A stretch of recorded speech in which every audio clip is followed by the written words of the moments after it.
Hi, I'm Ross Dawson. I'm a futurist and entrepreneur, so I think and communicate about the future and run a few small businesses that take advantage of the ideas which I see coming to fruition.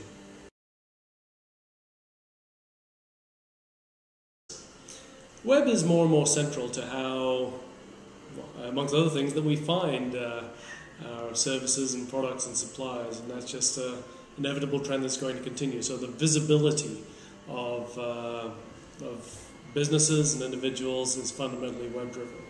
Another key thing stemming from that is reputation. So I think this decade is a decade in which reputation will become more and more visible, and the things that we do which people like or people don't like is going to become aggregated in all sorts of measures. It'll make it far easier to be able to assess who we want to do business with and whether we're worthy of our customers coming to us.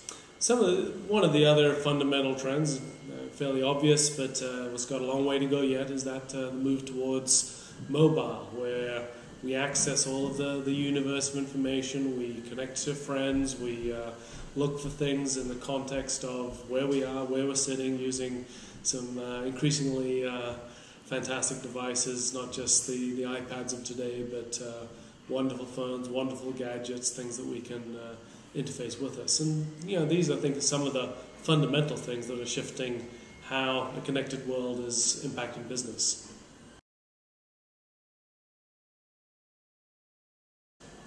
If we look at the short term, I think we can see the crystallization of some of the trends we've seen. One of them is that cloud services, which are now pretty well known as in terms of Salesforces and Google Docs and Dropbox and so on, are tools which will really enter the mainstream as business tools to be able to help business be more effective, lower the capital cost, to be able to be more flexible in how they work, and these are just going to be fundamental across businesses small and large. We're also going to see the rise of, in particular, Android, where whilst iPhone is the darling of many people, Android is just getting to the stage where it's equally compelling to many others. So the balancing, if you're, for example, making mobile applications, looking whether to the degree to which you're looking at iPhone apps or iPad apps and Android apps, as well as the rise of other stores, including particularly the Nokia Ovi store, are things which organizations will have to look at. And in the broader context, there's still this tapping global talent, and where crowdsourcing in a whole variety of forms, using platforms to access workers, to be able to aggregate ideas, to run competitions, will, whilst this isn't new, become more and more accepted and well-known ways of doing business.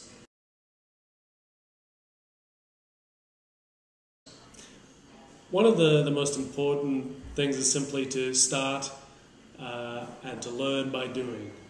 And while there are some things in the connected world where you don't have to be in there today, if you have to be in there a year or two, which is the reality for just about every business, you have to start doing that now. And the only way to really learn what works is to do that yourself. And you can't fully outsource this. You have to have the capabilities, you have to have the understanding.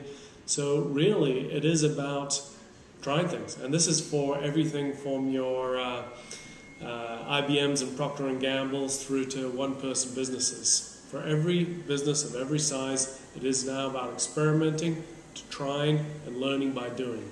And I think that that's the reality in the web and in every other sphere of business today.